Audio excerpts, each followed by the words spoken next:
Plaza के उपर जिथे कि लोक हित मिशन वालों एक कैंडल मार्च कढ़िया जा रहा है। ये कैंडल मार्च इस करके कढ़िया गया है क्योंकि कुछ पिछले दिन ही साडे किसान भरा जो कि यूपी के विच शहीद हो गए, उन्होंने शरधा के फुल भेंट कर दे संबंध में कैंडल मार्च कढ़िया गया है। आओ आपां गल करते हैं लोक हित मिशन के मैंबरां दे नाल, उन्हां दा की कहना है इस कैंडल मार्च के बारे। सतनाम वाहिगुरू सतनाम वाहिगुरू सतनाम वाहिगुरू सतनाम वाहिगुरू सतनाम वाहिगुरू सतनाम वाहिगुरू सतनाम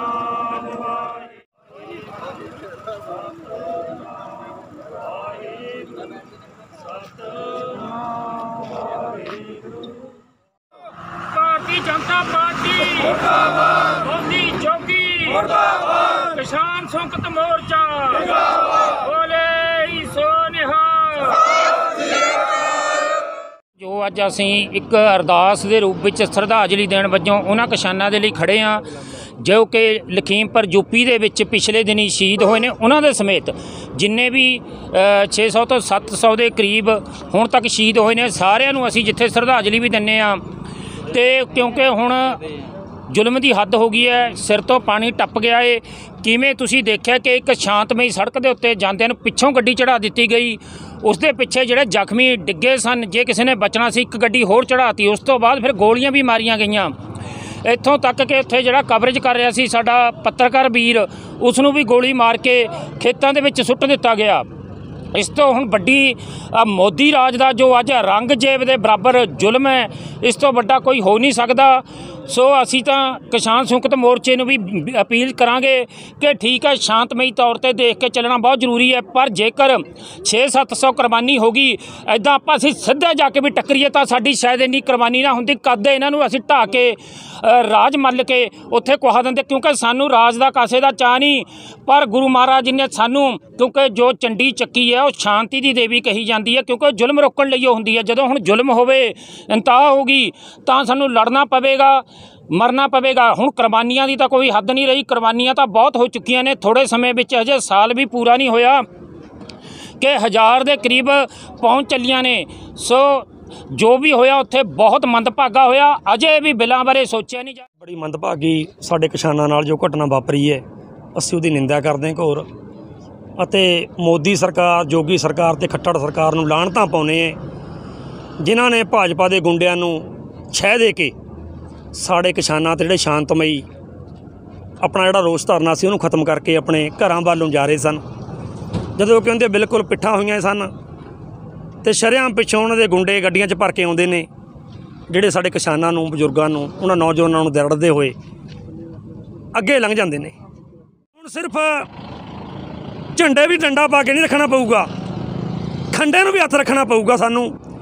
जो सानू साडे गुरु साहब ने, गुरु गोबिंद सिंह ने, शहनशाह पिता ने सानू शास्त्र दे धनी बनाया, सानू शास्त्र भी रखना पऊगा। साडियां अखां दे सामने साडे भरावां नूं, साडे किसानां नूं किदां गड्डियां थल्ले देड़िया गया, असीं किदां चुप कर जाइए। भावें यूपी की घटना होवे, पर सानू ये लगदी है कि इत्थे ही बीती है, साडे भरावां नाल, साडे माँ बापां नाल बीती है। उन्हां मावां नूं पुछ के देखो, उन्हां भैणां नूं पुछ के देखो जिन्हां कल्ला कल्ला भरा सी, जिहड़े संसार पर नहीं रहे।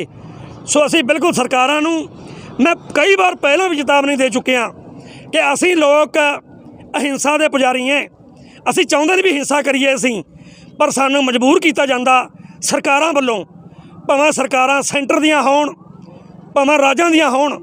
जे सरकारां ने अपना वतीरा ना बदलिया, जिहड़े मंत्री बार बार अपने भाषणां विच अपने अपने बयानों में कह रहे हैं कि 500 के ग्रुप, खास करके खट्टर जिहड़ा हरियाणे का मुख्यमंत्री है, शर्म होनी चाहिए है जो बंदे नूं मुख्यमंत्री सीट पर बैठा है।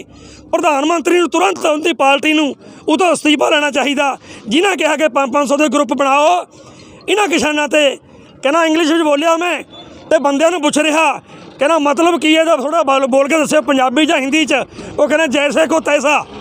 फिर कोई गल नहीं खट्टर साहब, असीं भी तेनों जैसे को तैसा कहने, साडा एक मारेंगे तेरा 100 मारूंगे, भावें बागी कहीं ਭਾਵੇਂ ਖਾਲਸਤਾਨੀ ਕਹੀਂ, ਭਾਵੇਂ ਖਾੜਕੂ ਕਹੀਂ, ਭਾਵੇਂ ਅੱਤਵਾਦੀ ਕਹੀਂ, ਜੇ ਤੁਸੀਂ ਸਾਨੂੰ ਸਰਕਾਰਾਂ ਇੱਦਾਂ ਚੇਤਾਵਨੀ ਦਊਗੀਆਂ ਤਾਂ ਸਿੱਖ ਪੰਥ ਦੇ ਸੂਰਮੇ ਕਦੀ ਟਿੱਕੇ ਨਹੀਂ ਬੈਠਣਗੇ। ਸਾਨੂੰ ਸਾਡੇ ਪਾਤਸ਼ਾਹ ਨੇ ਜਿਸ ਧਰਮ ਤੇ ਜਿਸ ਰਸਤੇ ਚਲਾਇਆ, ਉਹਨਾਂ ਨੇ ਕਿਹਾ ਹੈ ਜੇ ਜ਼ੁਲਮ ਕਰਨਾ ਪਾਪ ਹੈ ਤਾਂ ਜ਼ੁਲਮ ਸਹਿਣਾ ਵੀ ਪਾਪ ਹੈ। ਅਸੀਂ ਹੁਣ ਚੁੱਪ ਨਹੀਂ ਬੈਠਾਂਗੇ। ਸਰਕਾਰਾਂ ਸੋਚ ਲੈਣ, ਜਾਂ ਤਾਂ ਤਿੰਨੇ ਕਾਲੇ ਕਾਨੂੰਨਾਂ ਨੂੰ ਰੱਦ ਕਰਕੇ ਲੋਕਾਂ ਨੂੰ ਆਪਣੇ ਘਰਾਂ ਵਿੱਚ ਭੇਜਣ। ਜੇ ਉਹ ਕਹਿਣਗੇ ਨਾ ਤੇ ਅਸੀਂ ਗੱਡੀਆਂ ਗੱਲ ਕੁਚਲ ਕੇ ਲੋਕਾਂ ਨੂੰ ਦਬਾ ਲਵਾਂਗੇ, ਕਿਸਾਨਾਂ ਨੂੰ ਦਬਾ ਲਵਾਂਗੇ, ਅਸੀਂ ਬਿਲਕੁਲ ਦਬਣ ਵਾਲੀ ਕੌਮ ਨਹੀਂ ਹੈਗੀ। ਦਬਾਂਗੇ ਨਹੀਂ, ਜੇਲਾਂ ਭਰ ਦਿਆਂਗੇ, ਕੁਰਬਾਨੀਆਂ ਦੇ ਦਿਆਂਗੇ। ਪਰ ਇੱਕ ਗੱਲ ਯਾਦ ਰੱਖਿਓ, ਸਾਡੇ ਇਲਾਕੇ ਵਿੱਚ ਵੀ ਅਗਰ ਕੋਈ ਭਾਜਪਾ ਵਾਲਾ ਮੈਂਬਰ ਉੱਠਿਆ ਹੈ ਜਾਂ ਜਿਹੜਾ ਇਹੋ ਜਿਹਾ ਬਿਆਨ ਦਊਗਾ, ਅਸੀਂ ਇਹਨੂੰ ਚੇਤਾਵਨੀ ਦੇਣੀ ਚਾਹੁੰਦੇ ਹਾਂ। ਜੇ ਆਪਣੀ ਸੁਖ ਸ਼ਾਂਤੀ ਚਾਹੁੰਦੇ ਹੋ, ਬਿਆਨ ਸੋਚ ਵਿਚਾਰ ਕੇ ਦਿਓ। ਜੇ ਤੁਸੀਂ ਸਾਨੂੰ ਠੋਕਣ ਦਾ ਬਿਆਨ ਦਓਗੇ ਤਾਂ ਠੋਕਾਂਗੇ ਅਸੀਂ ਵੀ। ਬੋਲੇ ਸੋ ਨਿਹਾਲ, ਸ੍ਰੀ ਅਕਾਲ। ਸਰਨਾ ਹੈਗਾ ਜੀ, ਰੈਸਟ ਕਰਕੇ ਤਾਂ ਉਹਨਾਂ ਨੂੰ ਸੇਫ ਕਰ ਦਿੰਦੇ ਆ ਤੇ ਉਹਦੇ ਬਾਅਦ ਉਹਨਾਂ ਨੂੰ ਛੱਡ ਦਿੰਦੇ ਆ ਤੇ ਅਸੀਂ ਰੈਸਟ ਨਹੀਂ ਕਰਨਾ। ਜਿੱਦਾਂ ਦੇ ਉਹ ਕੰਮ ਕਰਦੇ ਅਸੀਂ ਉੱਦਾਂ ਹੀ ਨਾਲ ਮੂੰਹ ਤੋੜ ਜਵਾਬ ਦੇਵਾਂਗੇ। ਹੁਣ ਬਹੁਤ ਸਹਿ ਲਿਆ ਅਸੀਂ, ਹੁਣ ਸਹਿਣੇ ਦੀ ਬੁਨਿਆਦ ਨਹੀਂ ਹੈਗੀ ਹੈ। ਹੁਣ ਤਾਂ ਜਿੰਨੇ ਵੀ ਨੌਜਵਾਨ ਖੜੇ ਆ ਸਾਰੇ, ਸੁੱਖਾ ਜੀ ਨੇ ਕਿਹਾ ਗਾ, ਪੱਤਰਕਾਰ ਜੀ ਨੇ, ਉੱਧਰ ਦੇ ਵੀਰ ਜੀ ਨੇ ਕਿਹਾ ਗਾ, ਅਸੀਂ ਇਹਨਾਂ ਨੇ ਜੋ ਵੀ ਕਿਹਾ ਸਾਰਿਆਂ ਦਾ ਇੱਕੋ ਅੰਦਰ ਦੇ ਬੁਲੰਦ ਆਵਾਜ਼ ਹੈ। ਅਸੀਂ ਹਰ ਵਕਤ ਸ਼ਹੀਦੀ ਦੇਣ ਨੂੰ ਤਿਆਰ ਹੈ। ਸਾਨੂੰ ਸੰਗਤ ਮੋਰਚਾ ਇੱਕ ਵਾਰੀ ਅਪੀਲ ਕਰੇ ਵੀ ਅੱਗੇ ਵਧਣਾ ਗਾ, ਅਸੀਂ ਤਿਆਰ ਪਰ ਤਿਆਰ ਹੈ। ਜੇ ਅਸੀਂ ਡੇਲੀ ਇੱਦਾਂ ਦਾ ਇੱਕ ਸ਼ਹੀਦ ਕਰਾਈ ਗਏ ਤਾਂ ਸਾਡਾ ਤਾਂ ਫਿਰ ਇੱਕ ਕੱਟ ਕੇ ਸ਼ਹੀਦ ਹੁੰਦਾ ਜਾਂਦਾ ਹੈ ਬੱਚਾ। ਜੇ ਅਸੀਂ 1 ਲੱਖ ਦਾ ਧਾਵਾ ਬੋਲਾਂਗੇ ਤਾਂ ਸਾਡੇ ਇੰਨੇ ਸ਼ਹੀਦ ਨਹੀਂ ਹੋਣੇ ਹੈ, ਤਾਂ ਉਹਨਾਂ ਦਾ ਨਹਾਸੀ ਧੂੰਆਂ ਲਿਆ ਦਾਂਗੇ ਅਸੀਂ। ਸਭ ਤੋਂ ਪਹਿਲਾਂ ਤਾਂ ਜਿਹੜੀ ਇਹ ਘਟਨਾ ਹੋਈ ਹੈ, ਅਸੀਂ ਪੰਜਾਬ ਦਾ ਯੂਥ ਇਹਦੀ ਬਹੁਤ ਨਿਖੇਧੀ ਕਰਦੇ ਹਾਂ। ਉਸ ਤੋਂ ਬਾਅਦ ਅਸੀਂ ਸੰਯੁਕਤ ਮੋਰਚੇ ਨੂੰ ਇੱਕ ਅਪੀਲ ਵੀ ਕਰਨਾ ਚਾਹੁੰਦੇ ਹਾਂ ਪੂਰੇ ਯੂਥ ਵੱਲੋਂ ਵੀ ਸਾਨੂੰ ਕੋਈ ਨਾ ਕੋਈ ਫਰਮਾਨ ਦਿੱਤਾ ਜਾਵੇ ਕਿ ਦਿੱਲੀ ਵਿੱਚ ਮੋਦੀ ਨੂੰ ਜਾਂ ਪਾਰਲੀਮੈਂਟ ਵਿੱਚ ਘੇਰਿਆ ਜਾਵੇ ਜਾਂ ਉਹਦਾ ਘਰ ਘੇਰਿਆ ਜਾਵੇ। ਦੇਖੋ ਬਹੁਤ ਹੋ ਲਿਆ, ਬਹੁਤ ਕਿਸਾਨ ਸਾਡੇ ਸ਼ਹੀਦ ਹੋ ਲਏ, ਹੁਣ ਬਹੁਤ ਹੋ ਲਿਆ।